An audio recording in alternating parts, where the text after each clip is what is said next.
আসসালামু আলাইকুম। আশা করছি সবাই ভালো আছেন। ট্যালেন্ট পুল চ্যানেলের নতুন একটি ভিডিওতে সকলকে স্বাগত। দ্বিতীয় সাময়িক পরীক্ষা বা দ্বিতীয় প্রান্তিক মূল্যায়ন 2026 এর তৃতীয় শ্রেণীর ইসলাম শিক্ষা বিষয়ের একটি নমুনা প্রশ্ন ও তার উত্তর আজকে আমরা দেখব। আশা করছি সম্পূর্ণ ভিডিও দেখার মাধ্যমে প্রশ্ন কিভাবে আসবে এবং উত্তর কিভাবে লিখতে হবে সেই সম্পূর্ণ ধারণা পেয়ে যাবেন। প্রথম শ্রেণী থেকে পঞ্চম শ্রেণী পর্যন্ত সকল বিষয়ের নমুনা প্রশ্ন ও তার উত্তর পাওয়ার জন্য চ্যানেলটি সাবস্ক্রাইব করে পাশে থাকবেন। ইনবক্স এবং কমেন্টে পাওয়া অনেক অনুরোধের সম্মান জানাতেই অবশেষে শুরু হচ্ছে আমাদের প্রথম অনলাইন গাইডিং ব্যাচ। ইউটিউব ভিডিওতে শেখা যায় ঠিকই, কিন্তু সরাসরি প্রশ্ন করার সুযোগ থাকে না। তাই আপনাদের বাচ্চাদের ছোট ছোট সব সমস্যার সমাধান আর জিজ্ঞাসার উত্তর দিতেই লাইভ ক্লাসের এই উদ্যোগ। রেজিস্ট্রেশন লিঙ্ক প্রতিটা ভিডিওর ডেসক্রিপশনে থাকবে, লিঙ্কে গিয়ে ফর্ম পূরণ করে নিতে পারেন। তারপরে আমরাই যোগাযোগ করব। তাহলে আজকে আমরা দেখব তৃতীয় শ্রেণীর ইসলাম শিক্ষার একটি নমুনা প্রশ্ন উত্তর। সময় 2 ঘন্টা 30 মিনিট, পূর্ণমান 70। এক দাগে আসবে সঠিক উত্তরটির পাশে টিক চিহ্ন দাও, যে কোনো 10টি। এখানে 10টি থাকবে, প্রতিটিতে 1 নম্বর করে, 10টির জন্য 10 নম্বর। ক, মহানবী সাল্লাল্লাহু আলাইহি ওয়াসাল্লাম তার দুধ মাতা হালিমা রাদিয়াল্লাহু তাআলা আনহাকে দেখা মাত্র কি জানাতেন? উত্তর হবে 1, সালাম। যে অংশটা আমি সবুজ রং করে দিয়েছি, এটা হচ্ছে তোমাদের বোঝার সুবিধার্থে উত্তরকে আমি সবুজ রং করে দিয়েছি। এবং উত্তর খাতায় তোমরা কিভাবে লিখবে দেখো, 1 নং প্রশ্নের উত্তর লিখে ক দাগের উত্তর কি হবে? 1, সালাম। ঠিক চিহ্ন দেওয়ার প্রয়োজন নেই, এখানে আমি আর কি তোমাদের বোঝার সুবিধার্থে ঠিক চিহ্নটা দিয়েছি। খ, হযরত আবু বকর রাদিয়াল্লাহু তাআলা আনহু পবিত্র কোরআনকে কি করে সংরক্ষণ করার উদ্যোগ নেন? উত্তর হবে 2, একত্র করে। গ, আখলাকে হামিদা হলো প্রশংসনীয় চরিত্র আর আখলাকে জামিমা হলো, উত্তর হবে 2, নিন্দনীয় চরিত্র। ঘ, দেশের উন্নয়নের জন্য যারা যারা দায়িত্ব সঠিকভাবে যার যার দায়িত্ব সঠিকভাবে পালন করাকে কি বলে? উত্তর হবে 1, দেশপ্রেম।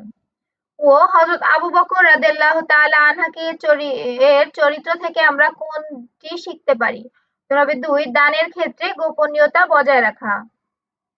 চ, মহানবী সাল্লাল্লাহু আলাইহি ওয়াসাল্লাম মদিনাকে নিজের দেশ হিসেবে গ্রহণ করার পর সেখানে শান্তি প্রতিষ্ঠার জন্য কি করেন? উত্তর হবে 2, মদিনা সনদ প্রণয়ন করেন।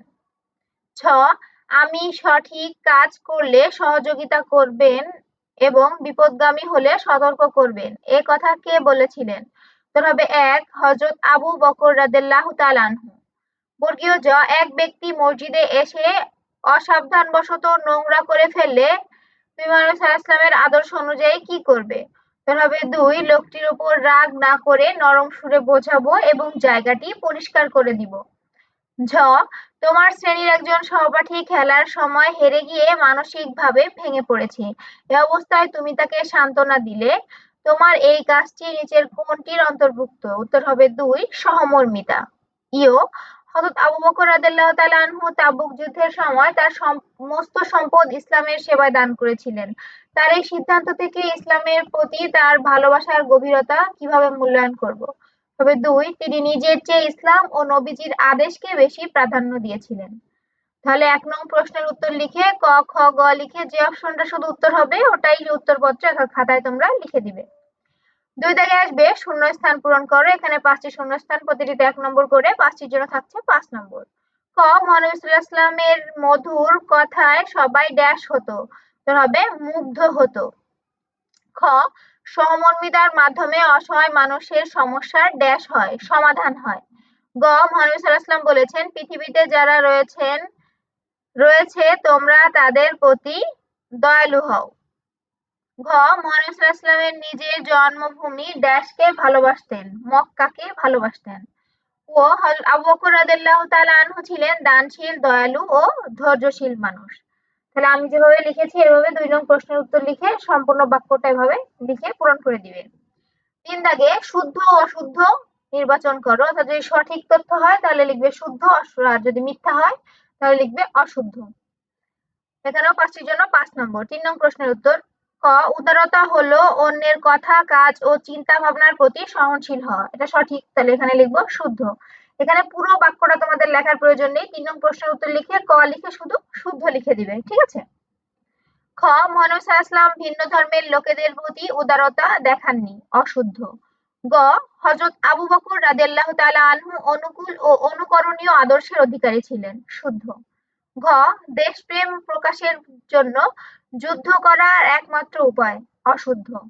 ও বাবা মায়ের কথা শোনা এবং সহপাঠীদের সাহায্য করা নৈতিক গুণের অংশ শুদ্ধ। ৪ দাগে আসবে বাম পাশের সাথে ডান পাশের বাক্যাংশের মিল করো। এখানেও ৫টির জন্য ৫ নম্বর। তাহলে ৪ নং প্রশ্নের উত্তর আমরা কি লিখতে পারি? মহানবী সাল্লাল্লাহু আলাইহি ওয়াসাল্লামের গুণাবলী এর সাথে হবে আমাদের জন্য আদর্শ। এভাবে ছক টানার প্রয়োজন নেই। ক দাগ লিখে মহানবী সাল্লাল্লাহু আলাইহি ওয়াসাল্লামের গুণাবলী আমাদের জন্য আদর্শ একসাথে একটা বাক্য লিখে দিবে। খ ধৈর্য ও দক্ষ নেতৃত্বের জন্য হযরত আবু বকর রাদিয়াল্লাহু আনহু-এর নাম উজ্জ্বল হয়ে থাকবে। গ মহানবী সাল্লাল্লাহু আলাইহি ওয়াসাল্লাম ভিন্ন ধর্মের লোকের প্রতি উদারতা দেখিয়েছেন। ঘ সহমর্মিতার উদ্দেশ্য হলো মানুষের দুঃখ কষ্টে দরদি হওয়া, অর্থাৎ ঘর সাথে ৫ নম্বরটা মিলবে। ও পড়ালেখা করা আমাদের প্রধান দায়িত্ব। ৫ দাগে আসবে সংক্ষিপ্ত প্রশ্নের উত্তর দাও। এখানে ৬০টির মধ্যে থেকে ৫টি প্রশ্নের উত্তর দিতে হবে, অর্থাৎ যে ৫টির উত্তর তোমাদের বেশি ভালো কমন পড়বে সেগুলোর উত্তর লেখার চেষ্টা করবে। আমি এখানে ৬০টি প্রশ্নেরই উত্তর লিখে দিয়েছি। প্রতিটিতে ৩ নম্বর করে, ৫টির জন্য এখানে থাকবে ১৫ নম্বর। অবশ্যই কিন্তু দ্বিতীয় প্রান্তিকের যে সিলেবাস তার মধ্যে থেকেই তোমাদের প্রশ্ন করা হবে। তাহলে ৫ নং প্রশ্নের উত্তর। কতে কি প্রশ্ন? উদারতার সংজ্ঞা দাও। তাহলে উত্তর নিজের মতামত বা চিন্তার পাশাপাশি অন্যের কথা, কাজ ও চিন্তা ভাবনাকে সম্মান জানানো এবং অন্যের প্রতি ক্ষমা ও সহনশীলতা প্রকাশ করাকে উদারতা বলে। খ আখলাকে হামিদার ২টি উদাহরণ দাও। উত্তর আখলাকে হামিদা বা প্রশংসনীয় চরিত্রের ২টি উদাহরণ হলো ১ সত্য কথা বলা, ২ বড়দের সম্মান করা ও ছোটদের স্নেহ করা। গ মহানবী সাল্লাল্লাহু আলাইহি ওয়াসাল্লামের সাহাবী হযরত আনাস রাদিয়াল্লাহু তাআলা আনহু নবীজির খেদমত সম্পর্কে কি বলেছেন?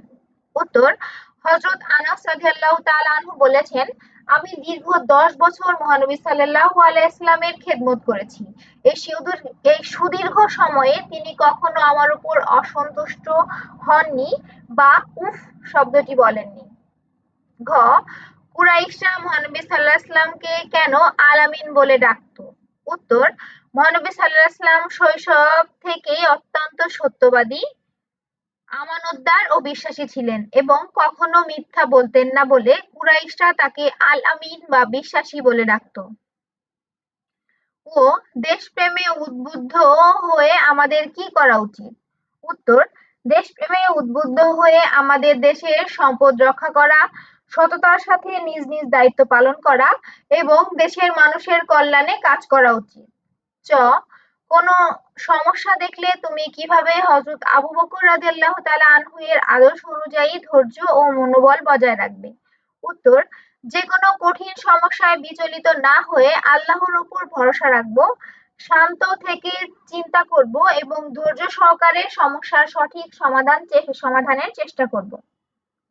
ছ সমাজে যদি সহমর্মিতা ও উদারতা না থাকে তবে সামাজিক জীবনে কি ধরনের বিপর্যয় ঘটতে পারে বলে তুমি মনে করো? উত্তর সমাজে সহমর্মিতা ও উদারতা না থাকলে মানুষের মধ্যে হিংসা, হানাহানি ও বিশৃঙ্খলা বাড়বে এবং অসহায় মানুষগুলো অবহেলিত ও কষ্টপ্রাপ্ত হবে। এরপরে আমরা দেখি ৬ নং প্রশ্নের উত্তর, বর্ণনামূলক প্রশ্ন। এখানেও ৭টি প্রশ্ন থাকবে, তার মধ্যে থেকে যে কোনো ৫টি প্রশ্নের উত্তর দিতে হবে। প্রতিটিতে ৬ নম্বর করে, ৫টির জন্য এখানে থাকছে ৩০ নম্বর। ক মহানবী সাল্লাল্লাহু আলাইহি ওয়াসাল্লামের স্বভাব কেমন ছিল? মদিনা সনদ কেন প্রণয়ন করা হয়েছিল? ২টি বাক্যে লিখো। মহানবী সাল্লাল্লাহু আলাইহি ওয়াসাল্লামের মর্যাদা রক্ষা এবং সমাজের শান্তি শৃঙ্খলা রক্ষার কি কি পদক্ষেপ নিয়েছিল তা ৩টি বাক্যে বর্ণনা করো। তাহলে ৬ নং প্রশ্নের উত্তর আমরা কি লিখতে পারি? মহানবী সাল্লাল্লাহু আলাইহি ওয়াসাল্লামের স্বভাব। মহানবী সাল্লাল্লাহু আলাইহি ওয়াসাল্লাম ছিলেন অত্যন্ত বিনয়ী, দয়ালু, কোমল ও চরিত্রবান। মহানবী মদিনা সনদ প্রণয়নের কারণ ২টি বাক্যে লিখি। ১ মদিনায় বসবাসকারী বিভিন্ন ধর্ম ও গোত্রের মানুষের মধ্যে শান্তি ও সম্প্রীতি প্রতিষ্ঠার জন্য মদিনা সনদ প্রণয়ন করা হয়েছিল। ২ মদিনাকে বহিঃশত্রুর আক্রমণ থেকে রক্ষা করা এবং সবার নাগরিক অধিকার নিশ্চিত করাও এর উদ্দেশ্য ছিল। নারীদের মর্যাদা ও শান্তি শৃঙ্খলা রক্ষার পদক্ষেপ ৩টি বাক্য।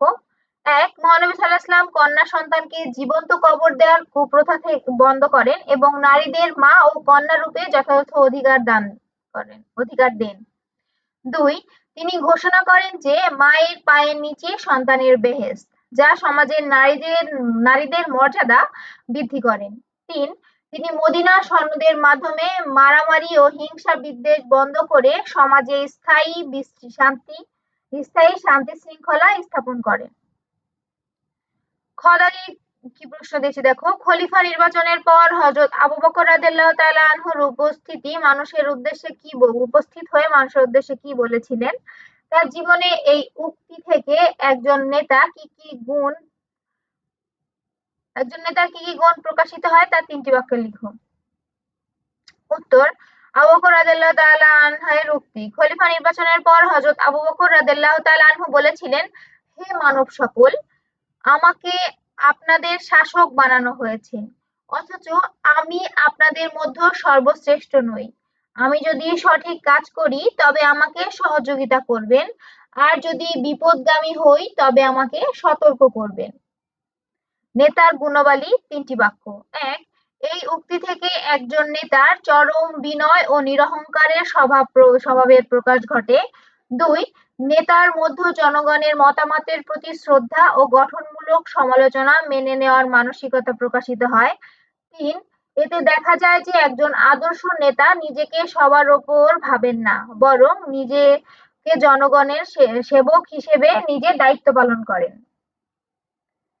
গদাক, আমরা সমাজে বাস করি। সমাজে সবার সাথে ভালো সম্পর্ক তৈরি করার জন্য আমাদের কি মেনে নেওয়া উচিত?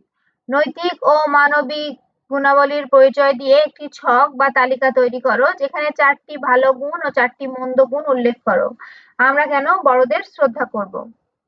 উত্তর, ভালো সম্পর্কের জন্য করণীয়। সমাজে সবার সাথে ভালো সম্পর্ক তৈরি করার জন্য আমাদের নীতি নৈতিকতা, সহমর্মিতা ও শিষ্টাচার মেনে চলতে হয়। ভালো ও মন্দের তালিকা। 4টি ভালো গুণ অর্থাৎ আখলাকে হামিদা, 4টি মন্দ গুণ আখলাকে জামিমা। ভালো গুণ: ১. সত্যবাদিতা, ২. আমানতদারিতা, ৩. বড়দের শ্রদ্ধা ও ছোটদের স্নেহ, ৪. সহমর্মিতা। আর মন্দ গুণ: ১. মিথ্যা বলা, ২. গীবত বা পরনিন্দা করা, ৩. হিংসা বিদ্বেষ রাখা, ৪. অহংকার করা।